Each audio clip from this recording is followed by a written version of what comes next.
The night my wife's stepbrother got back in the country, I found the vibrator in her purse. I laughed a cold, dead sound in the empty room and swapped it for a high-voltage stun gun. In the middle of the night, a scream like a pig being slaughtered echoed from the master bedroom. I'd been out of town for a few days on business.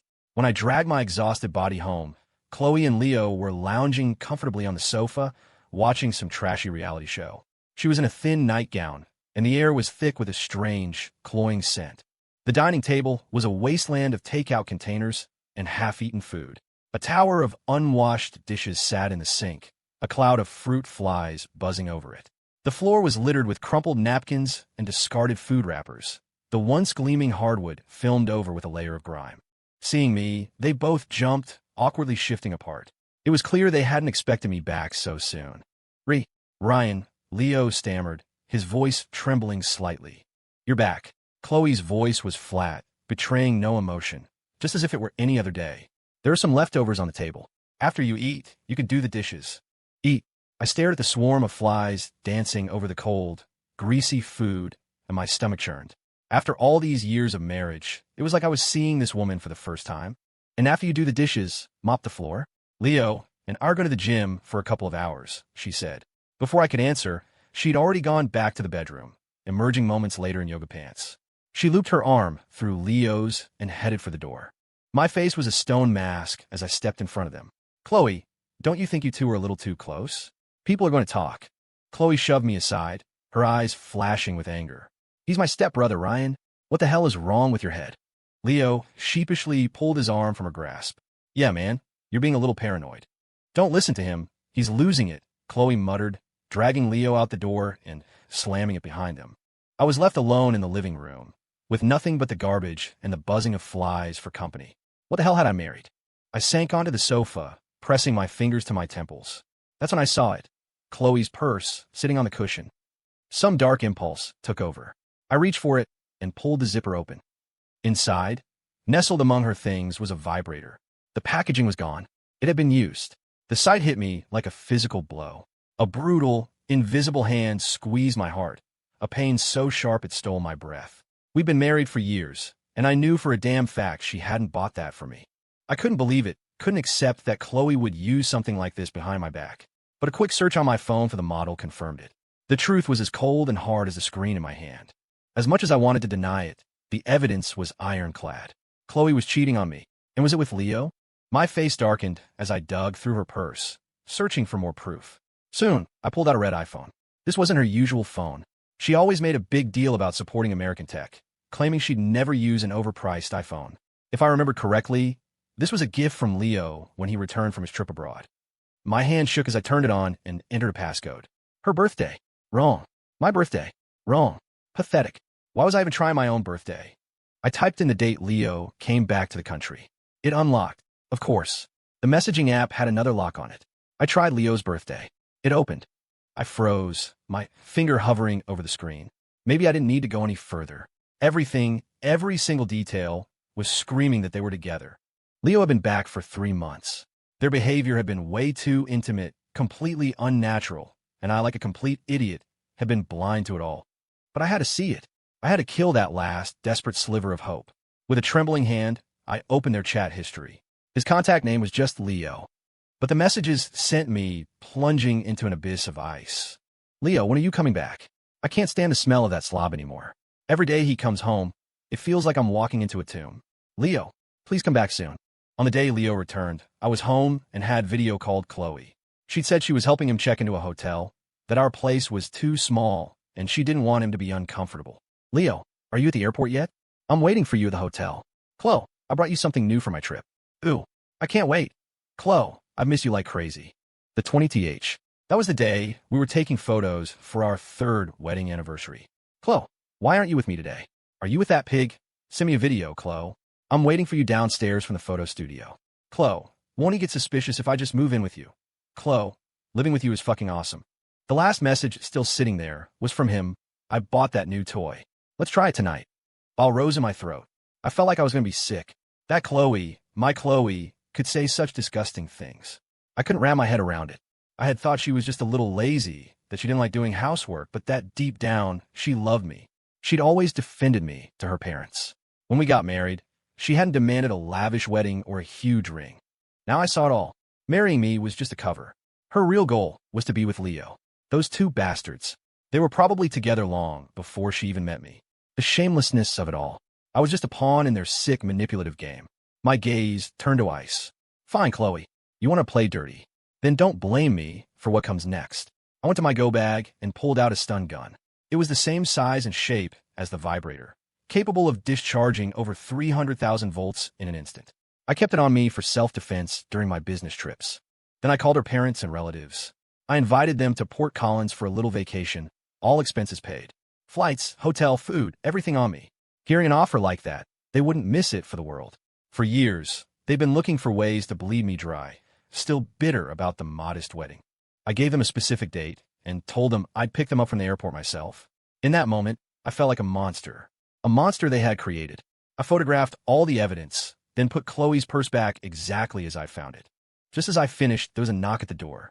Through the peephole, I saw Chloe, her face etched with anxiety. I quickly threw on an apron and pretended to be cleaning. "Honey, I forgot my purse. Just came back to get it," she said, her voice tight with panic. She walked to the sofa, grabbed the bag, and immediately opened it to see if anything was out of place. Suddenly, the vibrator tumbled out and landed on the floor. She froze, her body stiff with shock. A mortified blush spread across her face. "Honey," she stammered, snatching it up. It's a stun gun. For self-defense. You're gone so much, I don't feel safe by myself." I nodded, my expression unreadable. "A stun gun? Good. Later, I'll give you a real one. Your words, not mine." "I'm tired. You can clean up the rest of this mess," I said, pulling off the apron and heading into the guest room. Maybe it was guilt, or maybe she was just thrown off, but for once, Chloe agreed without a fight. I locked the door behind me and put my phone on silent. With me in the house, they wouldn't dare try anything. Leo went to his room early. Chloe knocked on my door a few times, but I told her I was too tired and to leave me alone. The next day, after they both left, I installed a set of Nest cams with full audio recording. No blind spots. Then I sent Chloe a text. "Have to go out of town for a week. Emergency." That evening, I rented a large passenger van and picked up Chloe's parents and relatives from the airport. Hearing it was a free, all-inclusive vacation, a whole van full of them showed up. Even some twice-removed great-uncle I'd never met was there. It looked like half the family group chat had decided to come. Perfect. Just what I wanted. Chloe's mother, Karen, was already bragging to everyone about me. How I'd started my own company at such a young age, and what a brilliant decision it was for her to let her daughter marry me without a big fuss. Frank, Chloe's stepfather, wasn't her biological dad, but he was soaking up the reflected glory, puffing his chest out and spinning tales to the other old-timers, just short of calling me his own son. I took them all to a nice restaurant and, once they were settled, slipped out the back. Knowing it was all on my dime, they ordered lobster, steak, and bottles of expensive wine like it was water. Frank even climbed up on a chair to lead a drunken round of toasts with his cronies, completely oblivious to my departure. Pay the bill? Not a chance in hell. On my way out, I even snagged 2 cartons of premium cigarettes they'd left on the table. These scumbags, related to those 2 animals, they weren't getting another cent from me. She was the cheap one, not me. Knowing I was out of town, Chloe and Leo came home early. I watched them on my phone's camera feed, the audio crystal clear. I leaned in, listening intently. "Chloe, is that slob really gone again?" Leo's voice was a low whisper, excitement barely contained. "Not like me. If you were my girl, I'd never leave you." Chloe snorted. "Don't even mention him. He's such a buzzkill." "So, tonight?" Leo hesitated. "I don't know. The way he was looking at me today felt weird." "What are you afraid of?" Chloe laughed it off. "When I said I was on a business trip, I never came back early. Yesterday was a fluke. Besides, this time I was supposedly going to San Francisco. That was a week minimum." Leo's excitement returned. "Chloe, I heard you bought something new." Chloe giggled and pushed him playfully. "You're impossible. Come on." She purred, still laughing as she pulled him into the bedroom. A thick vein throbbed in my temple. My hand tightened around my phone, nearly cracking the screen. Those 2 bastards, right under my own roof. I want to storm in there right now and tear them both apart with my bare hands. I took a long, slow breath, forcing the rage down. Then I picked up my phone and dialed Chloe's mother. "Frank, Karen, it's Chloe. She's on the balcony. I think she's going to jump. You have to come now." I clutched the phone, forcing a sob, making my voice crack with panic. It was a convincing performance. "Ryan, what's happening? Why would Chloe want to do something like that?" Karen sounded frantic on the other end. "I don't know. I just got to the parking lot and saw her standing on the ledge. I yelled, pouring every ounce of fake desperation I had into it. Hearing that Chloe was about to jump, a chaotic clamor erupted on their end of the line. The whole damn family decided to come along. About 10 minutes later, back on my monitor, a blood-curdling scream suddenly tore through the apartment, so loud it seemed to shake the screen. "Oh, Chloe.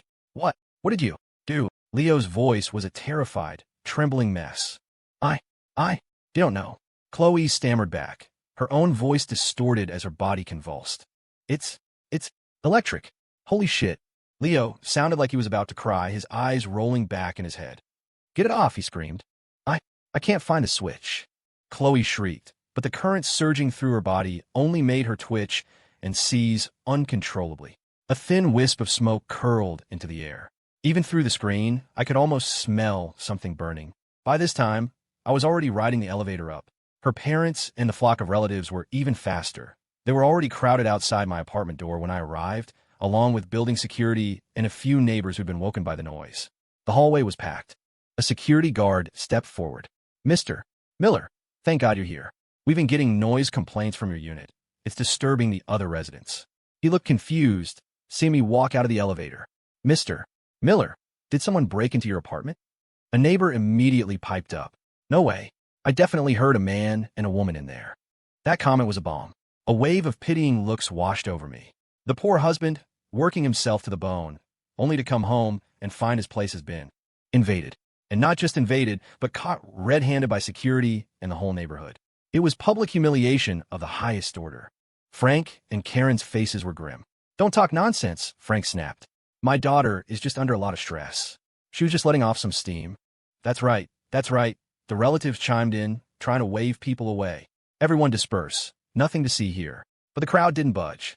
Just then, another soul-shattering scream echoed from inside. Necks craned, everyone trying to get a better look. "Mr. Miller, you should probably open the door and see what's going on," the guard urged. Now Frank and Karen were agitated too. "Son, open the door. Hurry." I sighed, pretending to struggle with the key. "All right, I guess everyone should see this together." The door swung open with a loud click. The crowd froze, as if struck by lightning. They were on the bed, thrashing, convulsing, locked together. The hallway erupted. "Holy shit, is that some kind of kinky electro play? Jesus Christ, can you even do that? They're gonna fry their junk. That poor bastard, the husband. This is worse than just being cheated on. Keep your voice down, he's right there." I switched on the waterworks, my acting skills going into overdrive. I lunged forward, wailing, "Honey, what are you two doing? I can't live like this. It's all over. Oh God, just kill me now." I howled, my voice thick with anguish. Frank and Karen's faces were as red as baboons' asses. They looked like they wanted the floor to swallow them whole. Now the relatives were in an uproar. I always said those two were weirdly close, but you wouldn't believe me. How was I supposed to know they were this shameless? They've disgraced the entire family. I could just die. What kind of parents raise children like this? Every venomous whisper reached Frank and Karen's ears. Their faces cycled through shades of red and white. The security guard awkwardly helped me up from where I'd collapsed on the floor. "Mr. Miller, maybe you should try to help them. I think your wife is in pretty bad shape." "Right, help them." "Of course." I scrambled to my feet, looking around frantically. In the corner of the living room, I spotted a heavy, solid wood curtain rod. It had some decent heft to it, at least 10 pounds. I walked over to Frank, holding out the thick rod with a look of profound sorrow. "Dad, maybe you should do it." Frank looked like he was about to have a stroke, his face a deep shade of purple. He just waved his hands frantically, refusing. "Fine, I'll do it myself." I wiped away a non-existent tear. "Honey, I'm coming to save you." I swung the rod. It connected with a sickening thud. Oh, sorry. I missed," I said, my voice full of apology. It was my first time doing this, after all. "Honey, I'll get it right this time, I promise." I hefted the wooden rod again, spat in my hands, and rubbed them together for a better grip. Whack, another dull thud. This time, it was Chloe's body that jerked violently. The buzzing of the electricity grew louder, and I could see steam rising off her skin. "Help! Me!" Chloe's voice was a broken whisper. Turns out I'd missed again. I'd hit the stun gun's power switch, kicking it into high-intensity mode. "Dude, you missed, and missed." A more powerful current exploded between them, and a shower of electric sparks crackled in the air. A distinct smell of burnt meat filled the room, making people gag and cover their mouths. "Ryan, Please, help me. Save us. Gonna help. Their voices were nothing but trembling gasps. Leo looked like he was about to suffocate. Sorry. I'm just so nervous. I stammered, wiping away imaginary sweat from my brow. I raised the rod. Once. Twice. I must have swung it dozens of times. And somehow, I never once hit the stun gun. Leo and Chloe's faces were swollen into unrecognizable masks. It was all my fault. My technique was just so clumsy. Finally, the stun gun's battery died. But the area where it had been, it was just a charred, blackened mess. I don't know if it can be fixed. Chloe and Leo had passed out. At this point, even if they were conscious, they'd have to pretend to be. The whole damn family was watching. Plenty of people had their phones out, recording videos, uploading them live. The wail of an ambulance siren cut through the night as it pulled into the complex, drawing even more curious residents to their windows. By the time the videos hit the building's resident group chat, the place went wild. A whole new wave of gawkers was on their way over. As they were being loaded onto stretchers, they must have regained some consciousness. With what little strength they had, they pulled the bed sheets over their heads. Frank rushed up to one of the paramedics. Doctor, is my son going to be okay? Doctor, please look at my daughter. She's all burnt. Doctor. The paramedic, annoyed, finally snapped. Can't you see for yourself? It's charcoal. You want my badge? You be the doctor. Frank and Karen just stood there, speechless, their faces burning with shame as more and more neighbors swarmed in. Phones held high. Cameras flashing. A newcomer whispered to his friend, Hey man, what happened? Ugh, it's brutal. Totally fried. What do you mean? The guy, sensing a scoop, shoved his phone forward, trying to get a picture of their faces. But they were covered. I instantly slipped back into character. I lunged toward the stretchers, pretending to sob uncontrollably. Chloe, Leo, you have to be okay. What will I do without you? I cried, my voice a symphony of despair. I beat my fists against the side of the gurney.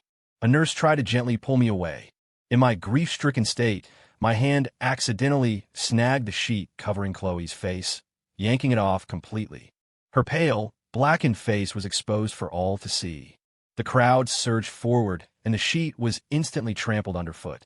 Phones flashed, capturing everything. Holy shit, this is going to be the top story in the city tomorrow. Don't worry, I'm boosting this on TikTok. It's going viral for sure. So shameless. And I heard their parents and relatives are right here. That's them over there. The sea of phones turned toward Frank, Karen, and the rest of the family. Now, they really looked like they wanted to die. Their first time in the spotlight, and it was for this. Stop filming. All of you, stop filming. I shouted, pretending to shield Chloe. How is my wife supposed to live her life after this? What company will ever hire her? This video is going to end up all over the world. In the chaos, my eyes darted to the sheet covering Leo. Don't you dare. Frank roared, but it was too late. I snatched the sheet off Leo. He was completely exposed to the crowd. That's the guy. Quick, get a shot. Everyone's attention snapped to him, the camera flashes focusing on the charred ruin between his legs. What's that weird smell? Is he cooked? Ha ha. I'm already sending this to my workgroup chat. Leo stared at me with an expression of pure, hopeless despair. His body was paralyzed. He could only watch as I stripped him of his last shred of dignity. I gave him a look of profound apology. Sorry, bro. Your sister's a bit more sensitive. Had to take care of her first. Karen had collapsed against the stretcher, her wails lost in the cacophony. My boy, my daughter, what happened to you? Maybe her tears were real, but who cared? Everyone was too busy filming. A doctor pulled me aside. You're the family, right? He asked quietly. I nodded quickly. Yes. The patient's conditions are not good. You should come to the hospital. We'll need you to sign some documents. No problem. Their parents are here too. The doctor gave me a long, deep look, one filled with an almost profound sympathy, then clapped a hand on my shoulder. Soon, they were both whisked away to the hospital. Frank, Karen, and a few of the older family members followed. They sat on a bench outside the emergency room, fidgeting as if they were sitting on pins and needles. They couldn't meet my eyes, just stared at the floor.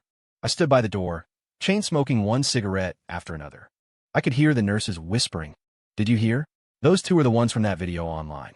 I saw it. There are clips everywhere. I heard one of the doctors say the guy's probably a lost cause. The woman's in bad shape too. They said she was literally cooked. City folk are wild. Hearing the nurses chatter, the family members hunched over even further, like a shamed quail. Finally, a doctor came out looking serious. Who's the family? I am. We are. Frank, Karen, and I all answer at once. The doctor glanced at us, seeing we were all there. Frank and Karen looked at me apologetically, about to say something, but the doctor cut them off. The patients are in critical condition. Their faces tightened. I just stood there with a cold smirk, waiting for him to continue. The woman, Chloe, her situation is extremely severe. There's complete necrosis of the muscle tissue. Some of the nerves. They're cooked through. Karen looked frantic. What do we do? Doctor, please, you have to save my daughter. What can we do? The damaged tissue has to be removed, and she'll require a colostomy. The affected area is quite large, so the outcome may not be ideal. There could be complications down the road. I nodded readily. No problem. Take whatever you need to. Saving her life is the most important thing. Karen, looking defeated, could only close her eyes and agree. When it's life or death, the choice is clear. The doctor continued. The man, Leo, his condition is much worse. The area is completely carbonized. It will require total removal. He will be sterile for the rest of his life. You need to be prepared for that.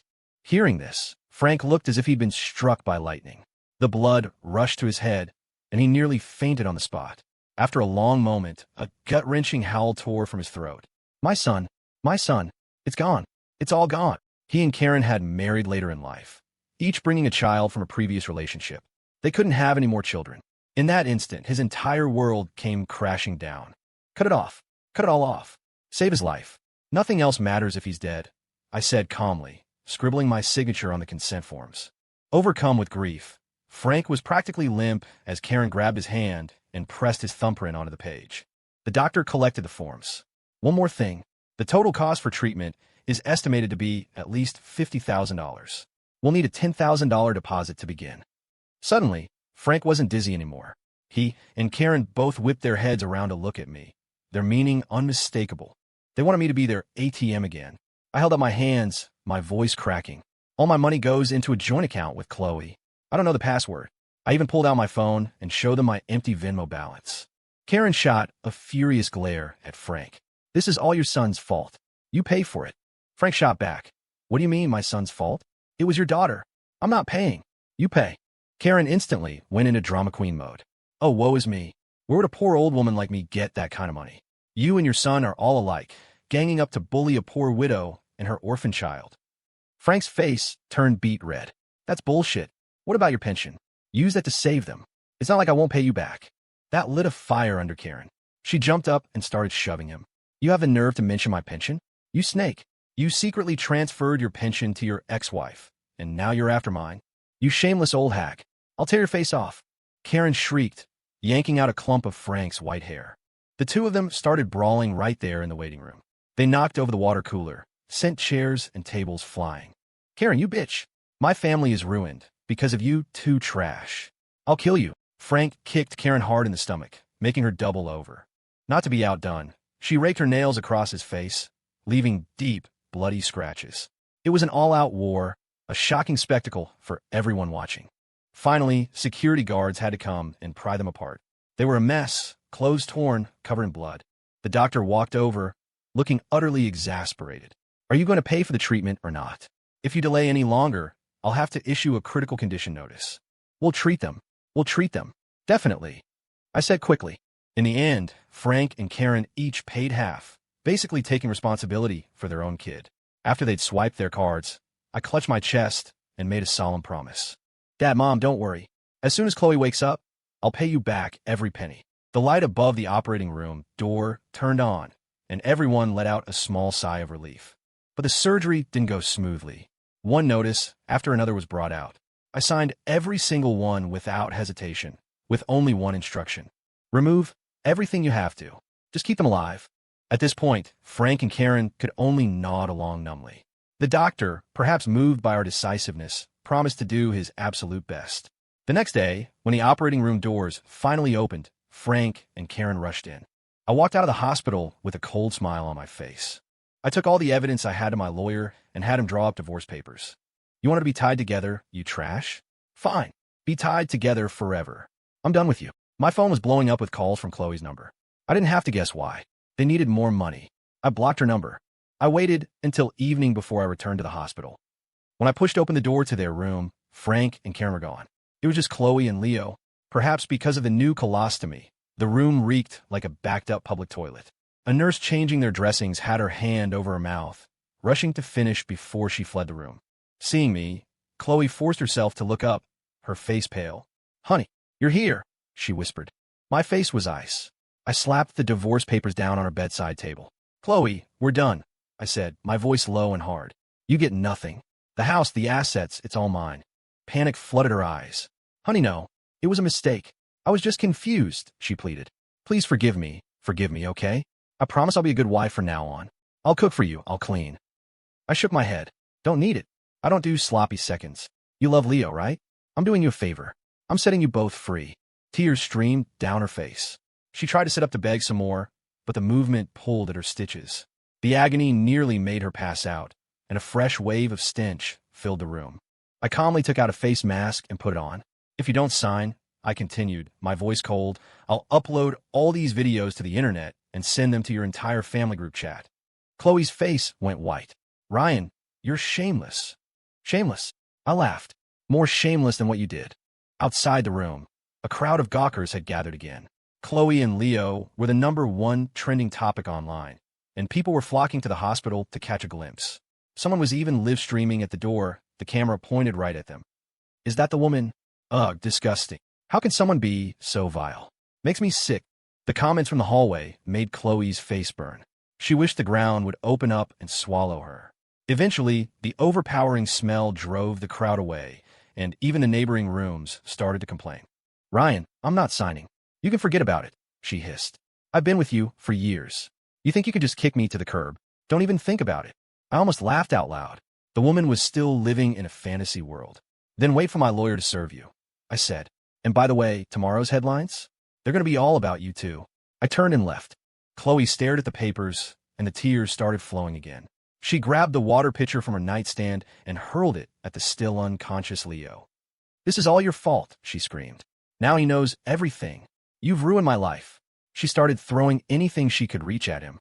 The impacts finally roused Leo. He looked at the crazed Chloe, confused. "What the hell is wrong with you?" he mumbled. I think there was a short circuit." Suddenly, a memory seemed to flash in his mind. His expression changed to one of dawning horror. My. At that moment, the effects of the anesthetic must have started to wear off. He tried to sit up, but the movement tore at his own wounds. "HHH." Leo let out a piercing shriek, his eyes wide with terror as he looked down under the blanket. His hand darted down and came back covered in blood. A scream even louder and more desperate than before echoed down the entire hospital floor. "It's gone. It's gone. Chloe, you bitch. You ruined my life. It's over." Leo wailed in agony. He grabbed his own water pitcher and started fighting back, screaming curses. Whore! I'll kill you." I stood in the hallway, listening to the symphony of screams from inside, and felt a profound sense of satisfaction. He can't get it up, and she's got a new exit, made for each other. I'd fight anyone who said they weren't a perfect match. I was about to leave when a hospital security guard rushed up to me. "Are you Mr. Miller? Your parents-in-law are fighting with one of the doctors. You'd better come quick." He looked thrilled as he said it, his eyes dancing with excitement. I followed him to the doctor's office with a frown. Before we even got close, I could hear Karen's shrill voice. "You incompetent quacks. You botched the surgery on my son and daughter, and now you're saying it's not your fault?" The doctor sounded exhausted. "Ma'am, we informed you of all the risks beforehand. You signed the consent forms. I don't care. My daughter is going to be bedridden for the rest of her life. That's on you and your incompetence." Frank chimed in from his side. "That's right. And my son, how is he supposed to live? How is he ever going to get married?" The doctor slammed a thick file on his desk. "See for yourselves. It's all signed in black and white. Are you trying to go back on your word?" Karen grabbed the doctor by his collar, her voice dripping with arrogance. "I don't care about your papers. Your hospital is going to pay us $2 million, or this isn't over." "Right. My son can't have a family now. Make it $5 million. Frank added. The doctor, though exasperated, patiently opened the file, page by page, pointing to Frank's signature and thumbprint. Frank's face fell. He promptly sat down on the floor and started wailing. "Wah, these heartless doctors are bullying an honest old man. They ruined my son and won't even pay. Everybody, come and see this injustice." A crowd immediately gathered at the office door, and phones came out to record the spectacle. I had truly underestimated the shamelessness of this family. When they couldn't get money from me, they turned on the hospital, throwing tantrums playing the victim and causing a scene, thinking they could bully their way into a payout. I took out my phone and, without a second's hesitation, called the police. In the end, Frank and Karen were both detained for a week for disturbing public order. The hospital's procedures were all legal and by the book. There wasn't a single fault to be found. Their demand for compensation went nowhere. In fact, they ended up having to pay $3,000 for the 2 desks they broke during their tantrum. During this time, I kept a low profile. I'd given all the materials to my lawyer and was just waiting for the court's decision. As the weeks passed, the story fermented online. Chloe and Leo became internet celebrities of the worst kind. People would frequently live stream from outside their hospital room, and passers-by would spit at their door. The videos had apparently even gone international, gaining a sick sort of notoriety. After Frank and Karen were released, they started wearing masks and hats every time they went to the hospital, only their eyes visible. The whole city was looking for them. Just when I thought it was all about to be over, I got a call from the police. "Is this Mr. Miller, husband of Ms. Chloe? Could you please come to the hospital?" After I hung up, I mentally ran through every detail of what had happened, confirming that none of this could come back to bite me. Then I called an Uber and headed over. At the hospital room, Karen stood waiting, looking at me with eyes that could kill. But there were no police officers in sight. They'd tricked me into coming here. I decided I'd play along and see what their game was. "Ryan, you knew about this all along, didn't you?" There it was. They were coming for me. I put on an innocent face. "Mom, what are you talking about?" "That day, I was at dinner with you guys. You got home before I did." Chloe and Leo were lying in their beds behind her, pretending to be asleep. But it was obvious they had been plotting something. "Chloe gave you the best years of her life," Karen said, her voice turning hard. "Even if you divorce, you have to take care of her for the rest of her life." Finally, the real agenda. I nodded slowly. Of course, because I just love her so much. Karen took my silence as agreement and pressed on, her tone becoming righteous. "You'll sign the house over to Chloe." I nodded again. "No problem." She seemed surprised that I agreed so easily. "And the doctors say their recovery and future treatments will cost a fortune. So you can just pay for your brother-in-law's bills too. And he'll need money to find a wife someday. So just give us another $500,000. You own a company, it's pocket change for you." I had to stop myself from laughing. Find a wife? What woman in her right mind would marry him? But I just nodded again. This was too much even for Leo. He sat bolt upright in bed, no longer faking sleep. "Dude, you're not kidding, right?" My smile was pure ice. "You're the one who's kidding." In an instant, they knew I was mocking them. Their faces fell. Karen's voice was a low snarl. "Ryan, if you don't transfer the money, we're calling the cops. I dare you to say you had nothing to do with this." I held up my hands. "I'll transfer, but not money." I transferred the full, unedited video from my security cameras to the family group chat and to a viral video account online, paying to boost the post. This was the director's cut, not the grainy clips floating around the internet. The family chat instantly exploded. Messages poured in, quickly hitting 99+. "Holy shit, Chloe is a legend. She could be in the Guinness Book of World Records for this. How could our family produce such scum? This is a disgrace to our name." You guys see TikTok? The video is already trending #1. We're fucked. This is a catastrophe. Karen, thinking the notification was a bank transfer, actually smiled, believing she had one. Then she looked at her phone. Her face went slack. She stared in disbelief before the phone slipped from her grasp and clattered to the floor. "Ryan, you played us?" I just smiled and waved. "You try to play me first. You think I'm an idiot? Then I'm just going to keep bankrolling this family of parasites." Frank suddenly emerged from behind a curtain. "I told you this was a bad idea," he hissed.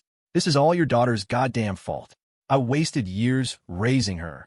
Seeing he wasn't getting any money from me, Frank unleashed all his fury on Chloe. "I'll kill you." He slapped Chloe across the face with such force that it knocked her out of the bed. As she fell, her wounds tore open again, and dark, foul-smelling blood seeped through her bandages.